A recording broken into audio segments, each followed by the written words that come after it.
Welcome to the Republican National Convention from Cleveland, Ohio. I'm Juan Williams. We're live streaming on foxnews.com to you.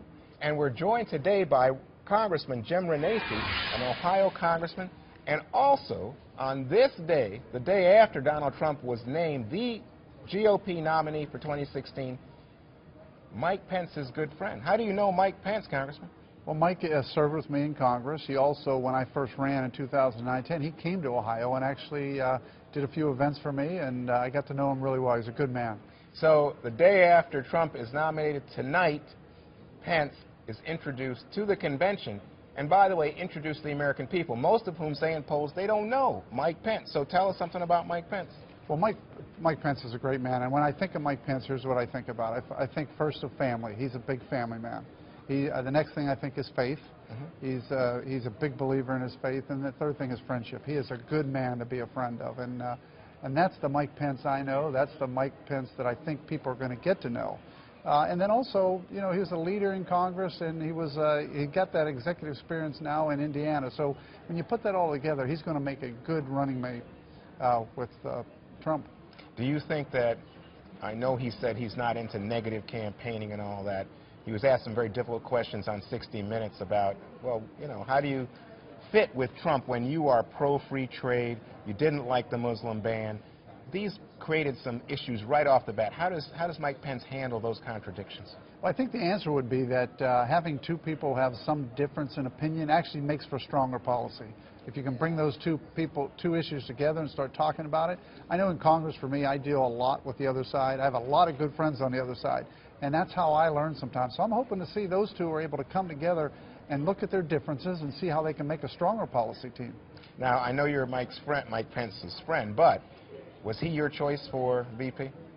I actually, the truth of it is, 6 or 8 weeks ago, my wife asked me, she says, I think it's going to be Gingrich. I go, no, it's going to be Mike Pence. And 6 or 8 weeks ago? I really believed it was going to be Mike Pence. Whoa, you should go into my business. You're a seer. That was good. That was really good. Well, I just knew it would be a good pick for Trump. And a good pick because?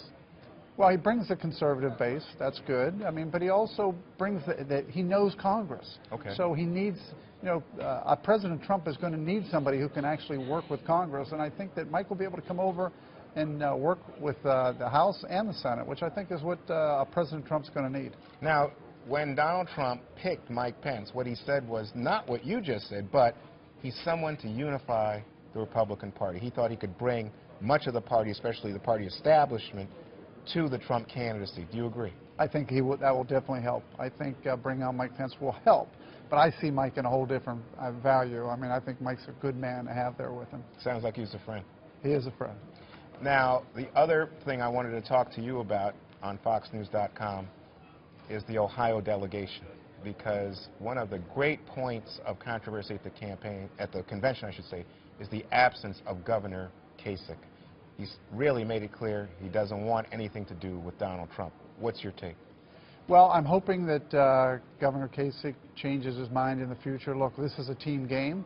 I compare this to the wide receiver who's mad because he's not scoring or getting the touchdown call, but he's got to throw the block and still get the running back into the end zone. I mean, this is a team game, and I'm hoping that at some point in time Governor Kasich realizes that he's going to be needed to throw that block as well and help the team move forward. Why do you think he's been so resistant? That I don't know. I mean, I've known Governor Kasich for a lot of years. He's a good man. He's done a lot of good for the state of Ohio, but at this point, I think he really does have to come on. You know, I'm hoping that he comes on with the team and, again, throws that block. Did you support Kasich?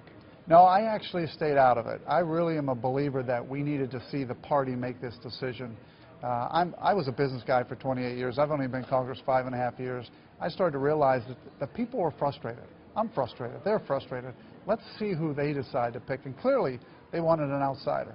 Well, it's interesting to watch, though, because Paul Manafort then went after Kasich recently here at the convention. That got John Weaver, who was the Kasich campaign manager, to go after Manafort. A real tangle. And given that the convention's here in Ohio, not a great vibe. Well, it's not. And I would like to have seen, look, if Jim Renacci was in Governor Kasich's shoes, I would have been here and I'd have been throwing the block. But again, Governor Kasich has to make that decision. I just believe, just for Ohio's sake, look, this convention is doing great for Northeast Ohio. I mean, I have people coming in from all over saying, what a great city, I'm going to come back. Right. And Governor Kasich should be highlighting the city and should be highlighting the state. And can Trump carry Ohio? I think if the election was today, Trump wins. No kidding. But again, you know how politics are. 30 days from now, something may change, 60 days from now. But I'm a real believer that we've done some polling here in Northeast Ohio. Trump's winning, and I do think he would carry Ohio today. All right. Congressman Jim Renacci, Republican from Ohio, the site of the 2016 Republican Convention. Thank you so much for coming and joining us on FoxNews.com live streaming. Thank you, Juan.